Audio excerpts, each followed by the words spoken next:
Good morning student. आज 8th class में कल शुरू हुआ था पद की पहचान। तो पद की पहचान में वर्ड मीनिंग दिए थे याद करने के लिए। शायद आप लोग याद कर लिए होंगे, तभी ये पोएम समझ में आएगा। पद की पहचान कविता जो है वो हरिवंश राय बच्चन की लिखी हुई कविता है। तो कल समझाए थे कि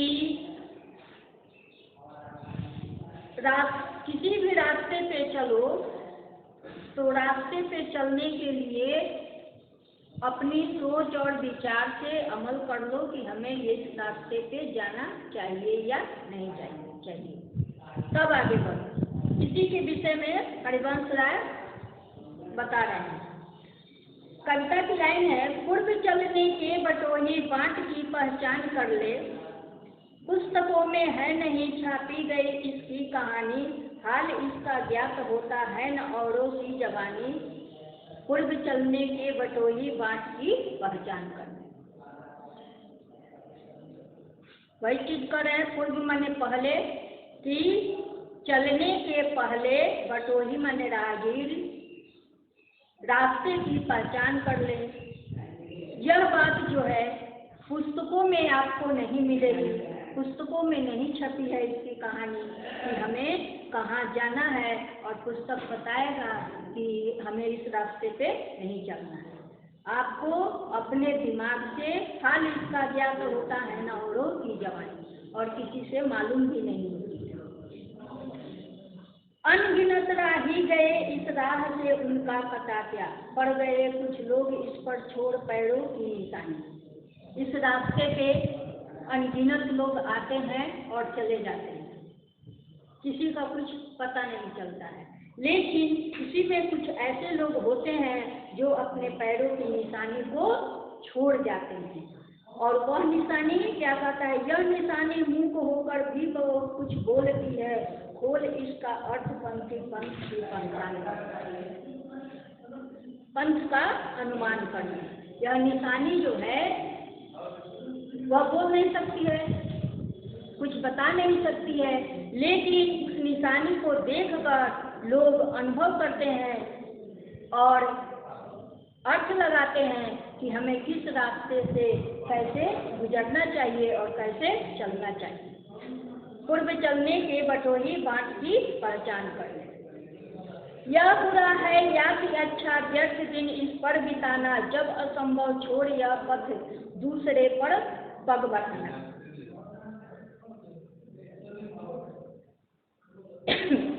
यह कार्य अच्छा है कि बुरा है, इस पर व्यर्थ का विचार करने से कोई फायदा नहीं है। जब असंभव छोड़ या पथ दूसरे पर, जब मान लो कि तुम्हें पता चले कि यह कार्य हमसे नहीं हो सकता है, यह असंभव है, तो दूसरे पथ पर दूसरे रास्ते से हम अपना कार्य करेंगे, दूसरा कार्य हम अपना लेकर के चलेंगे ताकि वो हमसे संभव हो सके और पूरा हो जाए। तू इसे अच्छा समझ, यात्रा सरल इससे बनेगी, सोच मत केवल तुझे ही यह बड़ा मन में बिठाना। यदि इस बात पर विचार कर लोगे कि यह कार्य हमसे नहीं होगा, तो यह इस प्रकार विचार करके आगे बढ़ोगे तो तुम्हारी यात्रा जो है, तुम्हारी कार्य जो है वो सरल हो जाएगी और तुम सरल तरीके से अपने कार्यों को कर सकते हो। लेकिन इस चीज को बात मन में बैठा करके रख लोगे कि यह कार्य कठिन है, हमसे नहीं हो पाएगा, तब तो दिक्कत होगी। इस चीज को मन में नहीं बैठाना है, बैठाना यह है कि हमें किसी प्रकार से इस कार्य को सरल तरीके से कर लेना है। हर सफल पंथी यानी विश्वास ले इस पर बढ़ा है, तू इस पर आज अपने चित्त का अवधान करे। जितने भी लोग आगे बढ़े हैं, अब से लेकर के अभी से लेकर के आगे जितने भी लोग बढ़े हैं, इसी विश्वास को साथ में लेकर के आगे बढ़े हैं। कभी उनके कार्यों में कोई अवधान, कोई व्याधा उत्पन्न नहीं हुई है और कार्य जो है सरल तरीके से, सुगम तरीके से संपन्न हो चुका है। पूर्व चलने के बटोही बाट की पहचान कर ले। कौन कहता है कि स्वप्नों को न आने दे हृदय में, देखते सब हैं इन्हें अपनी उम्र अपने समय में। मान लीजिए कभी इस लाइन में कह रहे हैं कि कौन कहता है कि स्वप्नों को न आने दे हृदय में। स्वप्न क्या है? स्वप्न है अपने मन का विचार। यदि हम अपने मन में जिस प्रकार का विचार रखेंगे, जिस प्रकार का चिंतन करेंगे, जिस प्रकार का सोच करेंगे, वही सोच, वही विचार जो है जब हम रात में निश्चिंत होकर के सो जाते हैं तो हमारा मस्तिष्क जो है वह शांत हो जाता है, शांत तरीके से काम करने लगता है। तो जितने हम लोग दिन भर में सोचते हैं कि हमें क्या करना चाहिए और क्या नहीं करना चाहिए, वे सारे जो दृश्य है आंखों के सामने दिखाई देने लगते हैं, जिसे हम स्वप्न के रूप में पढ़ते हैं। तो ये चीज कोई कहता है कि स्वप्न हम देखते हैं और कोई कहता है कि स्वप्न हम नहीं देखते। तो इस तरह की विचार जो है और धारणा जो है वह सबके हृदय में उत्पन्न होती है, सबके मन में उत्पन्न होती है और सभी जो सोचते हैं वो उनकी आंखों के सामने वह दृश्य के रूप में दिखाई देता है। सभी लोग अपने अपने समय में ये स्वप्न को देखते हैं। और तुम पर यत्न भी तो मिल नहीं सकती सफलता, ये उदय होते लिए कुछ जे नैनो के निले। इस विचार को यदि तुम छोड़ दोगे तो तुम्हें कभी सफलता नहीं मिल पाएगी। ये उदय होते हैं इसी के लिए और खत्म भी होती है इसी के लिए। किंतु जग के पंथ पर यदि स्वप्न दो तो सत्य 200, स्वप्न दो तो सत्य 200, स्वप्न पर मुग्ध मत हो, सत्य का भी ज्ञान पढ़ो। इस संसार में किंतु जो है इस संसार में पंथ पर यदि स्वप्न 2 दिखाई देते हैं तो सत्य आपको 200 से अधिक दिखाई देंगे। स्वप्न पर मुग्ध मत होइए, सत्य का ज्ञान कीजिए, सत्य का ज्ञान करके आगे बढ़ें, तभी हमारी कार्य जो है सुगम तरीके से सफल हो सके। पूर्व चलने के बटोही बाट की पहचान करें। स्वप्न आता स्वर्ग का, दृढ़ कोण को में दिखती आती, पंख लग जाते पगों को ललकती उन्मुक्त छाती। जब दीर्घ कोण को यानी आंखों के कोने में स्वप्न, जब स्वर्ग का हम देखने लगते हैं, आंखों के सामने हमारे स्वर्ग की कल्पना करते हैं कि हम स्वर्ग को प्राप्त कर लेंगे, तो वैसा ही स्वप्न हमारे आंखों के दृगों में दिखाई देने लगता है। तब उस समय हमारे मन की जो धारणा होती है, ऐसा लगता है कि कब हमारे कार्यों में पंख, चिड़ियों की उड़ान जैसा पंख लग जाए, ताकि हम खुशी होकर के अपने कार्यों को सफल तरीके से कर सकें। रास्ते का एक कांटा पांव का दिल चीर देता, रक्त की 2 बूंद गिरती, एक दुनिया डूब जाती। अब देखिए इस पंक्ति में कह रहे हैं कि यदि तुम मान लो कि रास्ते में कोई कार्य करने के लिए आगे बढ़ रहे हैं, तो रास्ते में एक कांटा मिल जाता है। कांटा का काम क्या है? वह आपको चुभेगा, कट जाएगा, रक्त गिरेगा और थोड़ी देर के लिए तुम उस दर्द में लिपट जाओगे और तुम क्या करना चाहते थे ये सारे भूल जाओ। जो तुम करने के लिए सोच रहे थे वह सब भूल जाओगे। आंख में हो स्वर्ग लेकिन पांव पृथ्वी पर टिके हो, कंटकों की इस अनोखी सीख का अनुमान कर, सीख का सम्मान कर। आंख में हो स्वर्ग लेकिन पांव पृथ्वी पर टिके हो, कंटकों की इस अनोखी सीख का सम्मान कर ले, पूर्व चलने के बटोही बाट की पहचान कर ले। तो तुम थोड़े देर के लिए सब डूब जाओगे, लेकिन जब दर्द से आराम मिलेगा तब तुम्हारे मन में फिर वह स्वर्ग पाने की कामना जो है, इच्छा जो है जागृत होगी। तब तुम्हारा पांव पृथ्वी पर रुक नहीं सकेगा। तब तुम उस कार्य को करने के लिए थोड़े देर के लिए रुकोगे और फिर आगे बढ़ोगे। इस कांटों भरी दुनिया से सीख लेकर के, सम्मान लेकर के यदि तुम अपने पथ पर आगे बढ़ोगे, कार्य को करोगे, तो तुम्हारा कार्य जो है, रास्ता जो है सुगम हो जाएगा, आसान हो जाएगा और तुम अपने कार्य में आगे बढ़ सकते हो। तो यही थी आप लोगों की कविता क्वेश्चन आंसर आप लोग करें या नोट्स बना करके फिर दे दिया जाएगा। ऑब्जेक्टिव जो क्वेश्चन है आप लोग बुक में सब लोग भरिए, जो लेसन पढ़ाई होते जा रहा है आप लोग भरते जाइए। एक दिन हम सबको मिलवा देंगे बोर्ड पर, क्योंकि आप लोग का क्वेश्चन जो होगा सेकंड यूनिट का, तो वो आप लोग का ऑब्जेक्टिव ही रहेगा। इसलिए आप लोग ऑब्जेक्टिव क्वेश्चन को भरिए और वो हम एक दिन सब चैप्टर का ऑब्जेक्टिव मिलवा देंगे। धन्यवाद।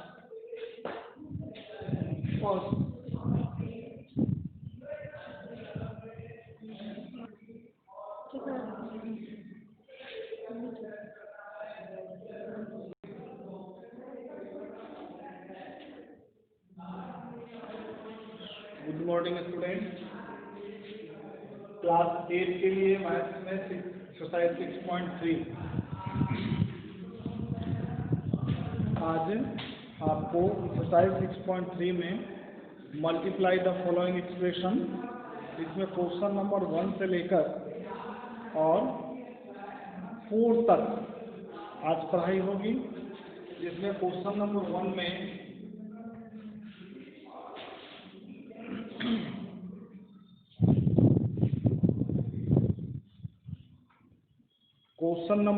में आपका मल्टीप्लाई द फॉलोइंग क्वेश्चंस, इसमें मल्टीप्लाई है और मल्टीप्लाई में पहला क्वेश्चन है 4ab 3a²b। तो यहाँ फर्स्ट क्वेश्चन है 4ab मल्टीप्लाई 3a²b 3a²b। तो इसको मल्टीप्लाई करना है, तो जो डिजिट है, डिजिट को डिजिट से करते हैं तो कितना हो जाएगा 4 3 या 12 और a² है तो a³ हो जाएगा और b और b है तो b² हो जाएगा। यानी यह मल्टीप्लिकेशन बिल्कुल सिंपल है, केवल आप देख करके मल्टीप्लाई कर सकते हैं। इसमें नेगेटिव साइन भी है, तो आप पहले से भी जानते हो प्रीवियस क्लास में कि अगर दो नेगेटिव साइन को मल्टीप्लाई करते हैं तो पॉजिटिव होता है, और एक नेगेटिव और एक पॉजिटिव होता है मल्टीप्लाई करते हैं तो नेगेटिव होता है, और पॉजिटिव पॉजिटिव मिलकर के मल्टीप्लाई करते हैं तो पॉजिटिव ही होता है। इस तरह से अगर माइनस माइनस मल्टीप्लाई करते हैं तो प्लस होगा आंसर में, और माइनस प्लस मल्टीप्लाई करते हैं तो आंसर माइनस में होगा, और प्लस प्लस मिलकर के आंसर प्लस में होगा। तो इसमें साइन का भी कुछ यूज है, इसको आप ध्यान से देख लेंगे। Find the product of the following polynomial. यहाँ से क्वेश्चन नंबर 2 से आप ध्यान देंगे। क्वेश्चन नंबर 2 में क्या है,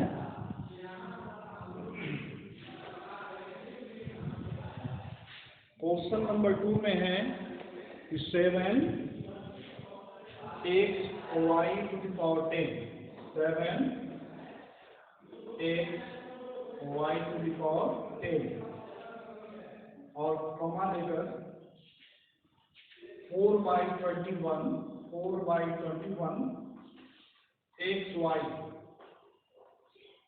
और फिर कॉमा देकर -1/4। अब इसको फाइंड द प्रोडक्ट, यानी इसका प्रोडक्ट निकालना है। तो यहाँ पे सबसे पहले हम साइन से यूज करते हैं। यहाँ पे 7 xy⁻10 मल्टीप्लाई 4/21 xy और मल्टीप्लाई यहाँ पे -1/4। अब हम देखते हैं कि जो नंबर है 7 है, 4/21 है और -1/4 है, तो इसको हम कर सकते हैं 7 × 4/21 और इंटू -1/4 और x दो ही x है तो x² हो जाएगा। y⁻10 है, यहाँ y है तो y⁻11 हो जाएगा। अब ये जो नंबर है डिजिटल 4 से 4 को हम कट कर सकते हैं और 7 से 3 टाइम्स 7 3 जा 21, यानी ऊपर मेरे पास जो बचा वो -1 बचा और नीचे डिनोमिनेटर में 3 बचा और ये हो जाएगा x² y⁻11। ये आपका करेक्ट आंसर है। तो इसमें मल्टीप्लाई करने में ज़्यादा प्रॉब्लम नहीं है। अगर आप कंटिन्यूअस बुक से जुड़े हैं तो आपको सारा क्वेश्चन सॉल्व हो सकता है। अब इसमें एक लास्ट क्वेश्चन जो क्रिटिकल क्वेश्चन उसको हम पहले बता दें। सबसे लास्ट में 2 नंबर का जो जी नंबर क्वेश्चन है या 1 नंबर, जी और 1 में से एक हम बताते हैं जी नंबर। तो जी नंबर में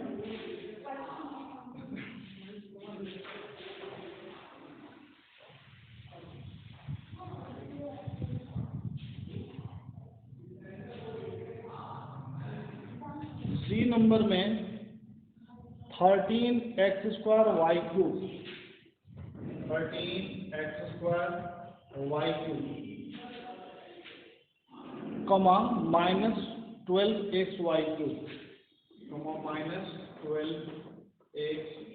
-12xy³ और लास्ट में है 39 कमा 39। तो सबसे पहले 13x² y³ मल्टीप्लाई यहाँ पर -12xy³ मल्टीप्लाई 39, ठीक है। अब इसमें हम मल्टीप्लाई कर देते हैं, जैसे 13 हुआ, -12 हुआ और 39 हुआ, इसको एक साथ मल्टीप्लाई करते हैं और x² यहाँ पर 1 है, इसको एक साथ मल्टीप्लाई करते हैं। तो जो नंबर है उसको हम देखते हैं, जैसे यहाँ पर हो जाएगा -13 × 12 × 39, एक साथ हो गया। अब ये x² है और 1 सेट है, x³ हो जाएगा, y³ है, y³ है तो y³ हो जाएगा। अब यहाँ मल्टीप्लाई करके हम देख लेते हैं। तो यहाँ पे अगर मल्टीप्लाई करते हैं 13 × 2 = 26 तो 13 × 15 -156 -39, यहाँ हम गुणा कर देते हैं 156 में 39।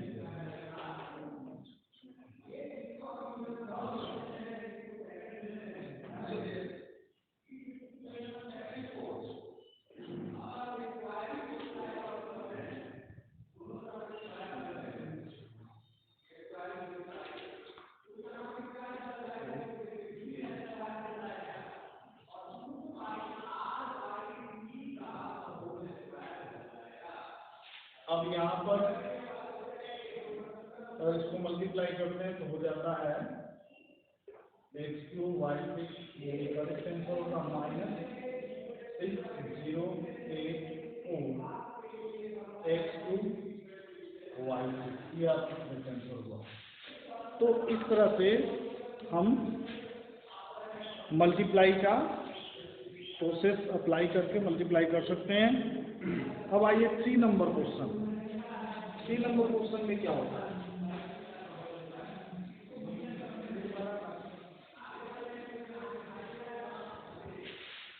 3 नंबर क्वेश्चन में find the product of the following polynomials, इसमें प्रोडक्ट निकाला। जैसे एक पहला क्वेश्चन 3 नंबर का फर्स्ट हम बताते हैं। ए इसमें है कि 7 × x² - 7 7 into x square minus 7। तो ये सिंपल बात है, 7 को एक्स स्क्वायर से मल्टीप्लाई करते हैं 7 एक्स स्क्वायर हो जाता है और माइनस 7 में 7 से करते हैं 49 हो जाता है। ये आपको करेक्ट आंसर है। तो इस तरह से बहुत सारा क्वेश्चन मिलेगा जो आपको, जैसे इसमें क्या क्रिटिकल क्वेश्चन हम देते हैं D, question number D. Question number D में है 19/2 एक्स वाई और ब्रैकेट में दिया हुआ है 18 x square plus 10, 18 x square plus 10। तो आप देखेंगे इसको यहाँ पे 19/2 x y into 18 x square plus 10, ये जो ब्रैकेट के बाद है इसको मल्टीप्लाई करते हैं, तो इसको फर्स्ट से मल्टीप्लाई करेंगे फिर इसको सेकंड से मल्टीप्लाई करेंगे। तो यहाँ पर 18 एक्स स्क्वायर है और इसको मैंने मल्टीप्लाई किया 19/2 एक्स वाई, है ना, यानी 19/2 एक्स वाई, ठीक है।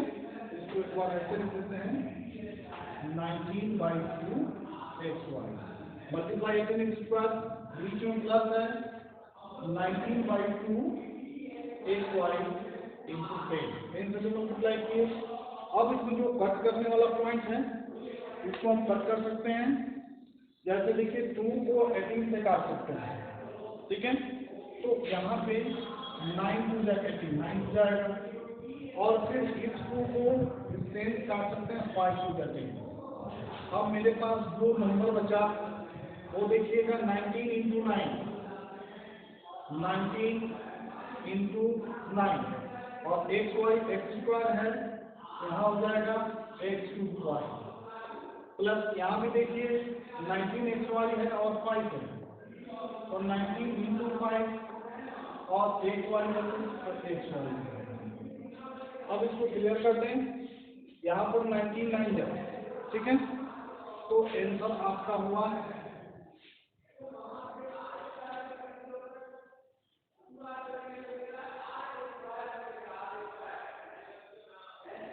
171 x cube y plus 19 5 95 x y, ये आपका करेक्ट आंसर होगा। तो इस तरह से हम बहुत सारा मल्टीप्लाई कर सकते हैं। अब 4 नंबर में देखिए, 4 नंबर में मल्टीप्लाई, इसमें x cube plus 5x x plus 9x square, इस दोनों ब्रैकेट में है और दोनों ब्रैकेट में कैसे हम मल्टीप्लाई करते हैं इसको देखिए। तो question number 4,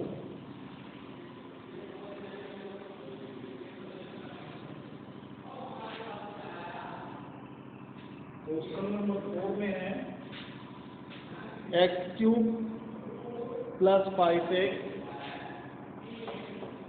x cube plus 5x y x plus 9x square, x plus 9x square. अब आप देखेंगे इस दोनों को मल्टीप्लाई करना है, तो इस मेथड में जैसे x cube plus 5x multiply x plus 9x square, तो यहाँ पर एक्स क्यूब जो है फर्स्ट इस दोनों के साथ मल्टीप्लाई हो जाएगा, एक्स प्लस 9x स्क्वायर, फिर प्लस का साइन है और 5x जो है एक्स प्लस 9x स्क्वायर के साथ मल्टीप्लाई हुआ, ठीक है। अब यहाँ पर एक्स क्यूब में एक्स मल्टीप्लाई करते हैं तो एक्स क्यूब हो जाता है और plus x cube 9x square से मल्टीप्लाई करते हैं तो 9x 5 हो जाता है। अब यहाँ पर प्लस 5x में तो 5x स्क्वायर हो जाता है और फिर 9 5 का 45 एक्स क्यूब हो जाता है, ठीक है। अब यहाँ पर आप जो देख रहे हैं रिजल्ट, यही आपका रिजल्ट है, यानी x4 plus 9x to the power 5 plus 5x² plus 45x3। ठीक है, तो इस तरह से हम मल्टीप्लाई कर सकते हैं। अब ये 1 से लेकर के 4 तक आज आपका कंप्लीट हुआ। एक्सरसाइज 6.3 आप इसको होमवर्क में कंप्लीट कर लेंगे। और दूसरी बात कि एक्सरसाइज 3 और एक्सरसाइज 4 इसका जितना भी ऑब्जेक्टिव क्वेश्चन होगा ये दोनों लेसन का आपका यूटी में जरूर पूछा जाएगा, है ना। इसका नोट्स अभी तैयार हो रहा है, आप कल के बाद आप आकर नोट्स ले सकते हैं। Thank you. और पढ़ना है।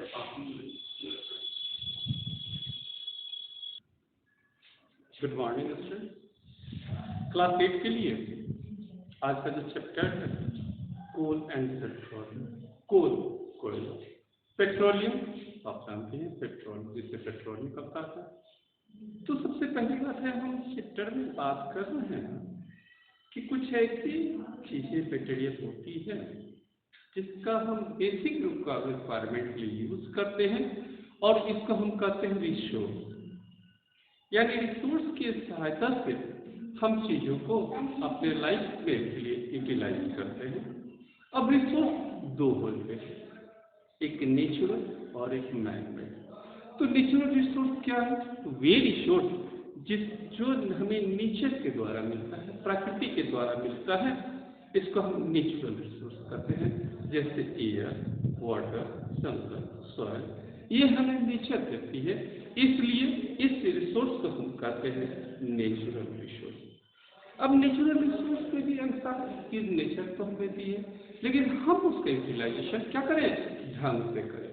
क्योंकि हमारे पास कुछ रिसोर्स ऐसे हैं जो हमारे पास सीमित है और कुछ रिसोर्स ऐसे हैं जो हमारे पास बहुत है। तो नेचुरल रिसोर्स में हम चर्चा करते हैं कि जो हमारे पास सीमित है, इसको कहते हैं exhaustible natural resource. The resource which are present in limited amount. ठीक है, गॉड ने, नेचर ने हमें तो प्लांट दी, लेकिन अगर हम लालची होकर ज्यादा से ज्यादा पेड़ काट दें, तो आप बताओ मुझे, एक पेड़ को कम अच्छा तैयार होने में मिनिमम 20 साल लग जाते हैं और हम 20 मिनट की मेहनत में उसको कट डाउन करते हैं। तो क्या हम फिर उस पेड़ को, उस क्षति को पूर्ति करने के लिए हमें कितनी की जरूरत पड़ेगी? इस क्षति को पूर्ति करने के लिए हमें फिर 20 साल इंतजार करना पड़ेगा। तो ये हमारे पास सीमित है और सीमित होने के कारण हम इसको कहते हैं एक्सहॉस्टेबल नेचुरल रिसोर्स।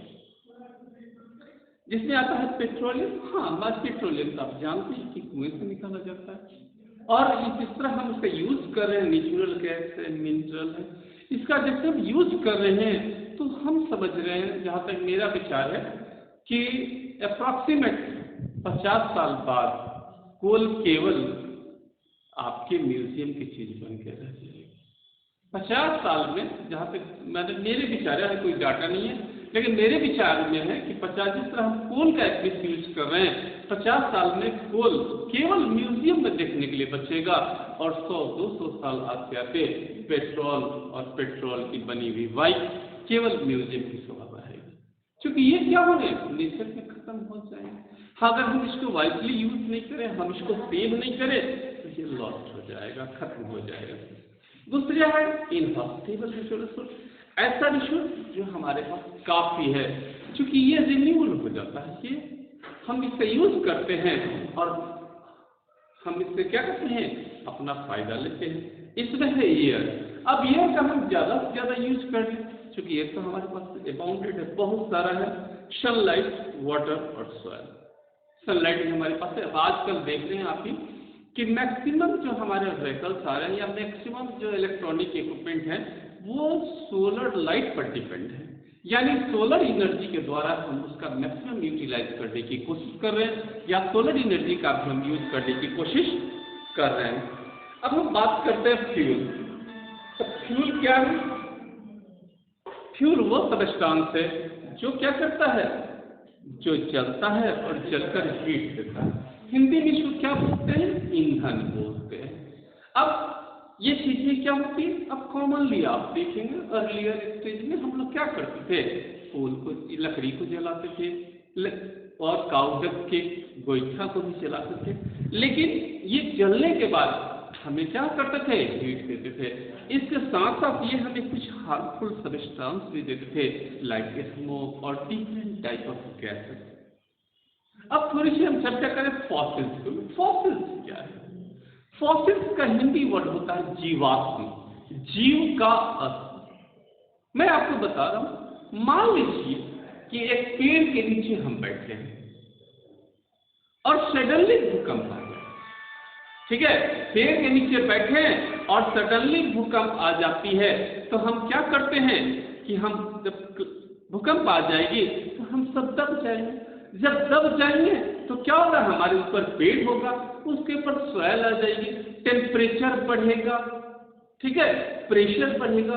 तो एक समय आएगा, 100-200 साल के बाद एक समय आएगा कि जो एनिमल्स हैं दे कन्वर्ट इनटू पेट्रोलियम और that tree that convert into would.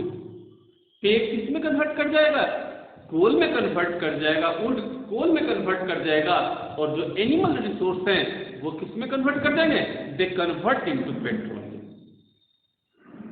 तो इसको हम कहते हैं फॉसिल्स। और वैसे फॉसिल्स जो फ्यूल का काम करते हैं उसको हम कहते हैं फॉसिल फ्यूल। दूसरी बात है, एक चीज चर्चा करते हैं, माइनिंग। माइन, खदान। तो खदानों से जो निकलता है उसको हम क्या कहते हैं? माइनिंग कहते हैं। आप अगर कभी छपरा के अलावा बाहर जाने का मौका मिले, झारखंड, अब तो पहले बिहार में था, झारखंड में चाईबासा, धनबाद, तो उधर जब आप जाएंगे तो एक चीज देखेंगे, कोयले की खान।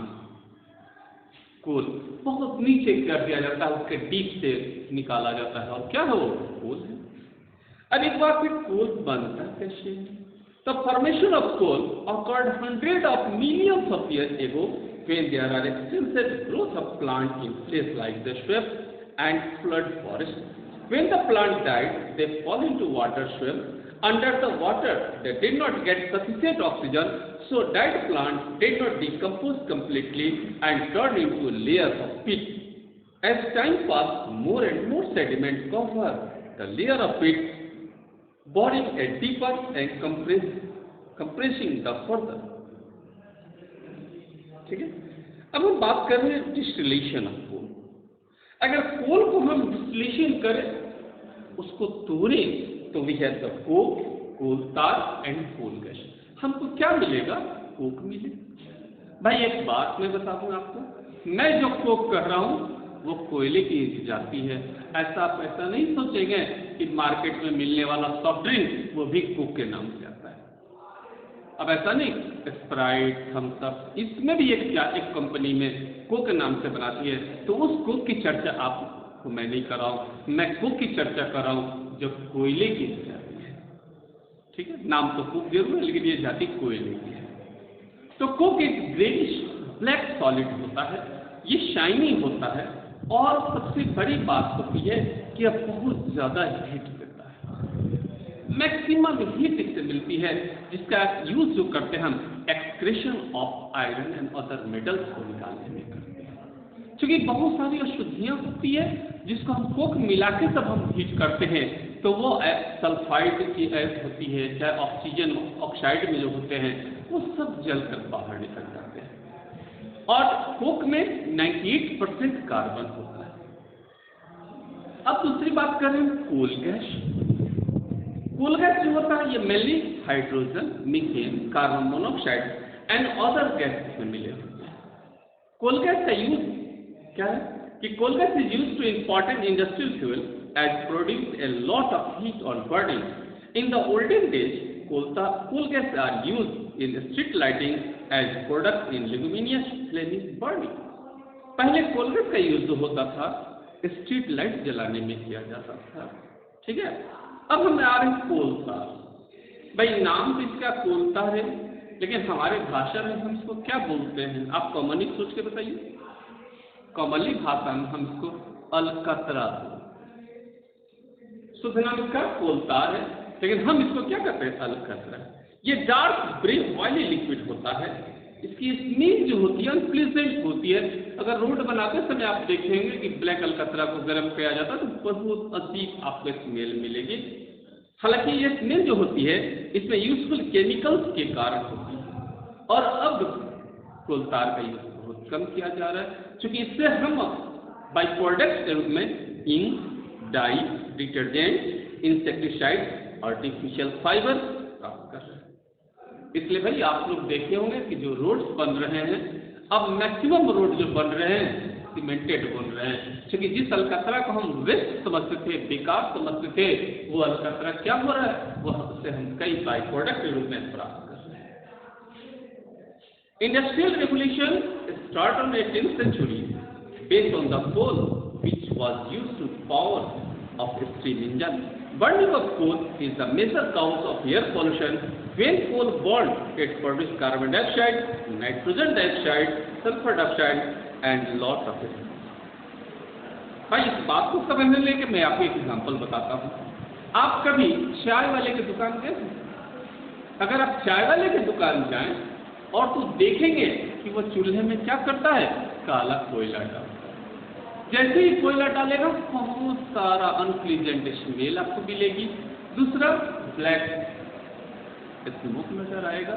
जो स्मोक केवल कार्बन डाइऑक्साइड नहीं होता, उसमें सल्फर डाइऑक्साइड भी होते हैं, नाइट्रोजन डाइऑक्साइड भी होते हैं, और बहुत सारी चीजें होती है। क्योंकि कोल में तो बहुत सारी चीजें हैं, और जो ऑक्सीजन के रिएक्ट करेगा उसके ऑक्साइड मिलेंगे, हार्मफुल होगा। और ये जो हार्मफुल चीजें हैं ये हमारे इन्वायरमेंट को गर्म करते हैं, इन्वायरमेंट को चेंज करते हैं, और तब काउज बनती है ग्लोबल वार्मिंग। आप एक बात सोचेंगे कि ग्रीन हाउस गैस जिससे मेनली कार्बन डाइऑक्साइड है, ये कार्बन डाइऑक्साइड हमारे इन्वायरमेंट को गर्म करता है और हमारे विश्व का जो हमारा टेम्परेचर है उसको बढ़ाता है। तो ये है हमारा ग्लोबल वार्मिंग। इसके अलावा जो हम चर्चा कर रहे थे सल्फर डाइऑक्साइड और नाइट्रोजन डाइऑक्साइड, तो भाई कार्बन डाइऑक्साइड निकला, वो तो ग्लोबल वार्मिंग किया। सल्फर डाइऑक्साइड और नाइट्रोजन डाइऑक्साइड जो निकला, ये हमारे वाटर वेपर जो है हमारे क्लाउड में है उससे मिक्सअप हो जाएगा, और सल्फर डाइऑक्साइड जब मिक्सअप हो जाएगा तो ये बन जाएगा सल्फ्यूरिक एसिड, और नाइट्रोजन डाइऑक्साइड अगर मिल जाता है तो ये बनेगा नाइट्रिक एसिड। एक बात, जो हमें कोल गिफ्ट देते हैं, जो माइंस के लेबर है उनमें एक खास डिजीज हो जाती है, क्योंकि कोल डस्ट उनके आगे उड़ते रहता है, उनके रिस्पेक्टरी प्रॉब्लम में इफेक्ट डालता है, जिसको हम कहते हैं निमोकोनोसिस, और इसका दूसरा नाम है ब्लैक लंग्स डिजीज। ये क्रोनिक लंग्स डिजीज है, एक बहुत भयानक है, क्योंकि कोल के खदानों से बहुत सारी गैसें निकलती है। जो गैसें निकलती है वो क्या करती है, उस डिजीज को बताती है, और उसको क्या करती है, उस लेबर को जो हमें कोल देता है उसको लंग्स प्रॉब्लम पैदा करती है। इसके अलावा जो हम कोल के खानों के कारण हमारे सॉइल प्रोफाइल पे इफेक्ट होता है, वाइल्ड लाइफ हैबिटेट इफेक्ट करता है, टोपोग्राफी भी क्या होता है, इफेक्टेड होता है। तो आज हम कोल की चर्चा किए, अगले दिन हम चर्चा करेंगे, तो मेरा क्लास होगा उसमें हम पेट्रोलियम की चर्चा करेंगे। तो आज के लिए इतना ही, और जब पेट्रोलियम की चर्चा कर लूँगा मैं, हाँ एक बात क्लास 8 वाले भाई, आपके लिए आपका अटेंडेंस स्कूल मैनेजमेंट अलाउ की है कि आपका अटेंडेंस होगा, तो प्लीज़ जो लोग भी वीडियो देखते हैं वो अपना कमेंट शेयर कर देंगे, और जब कमेंट शेयर करेंगे तो हम लोगों को अटेंडेंस बनाने की सुविधा होगी, या ये बात हमें जानने में सुविधा होगी कि मेरे जो मेहनत मैं कर रहा हूँ हमारे कितने बच्चे हैं जो इसका यूटिलाइज कर रहे हैं, क्योंकि हमें भी तो पता होना चाहिए कि हम जो मेहनत कर रहे हैं उसका कितने बच्चों को लाभ हो रहा है। तो आप कमेंट जरूर करेंगे, और उसकी सहायता से मैं क्या कर सकूँगा, अटेंडेंस बना सकूँगा। थैंक यू, आज इतना ही।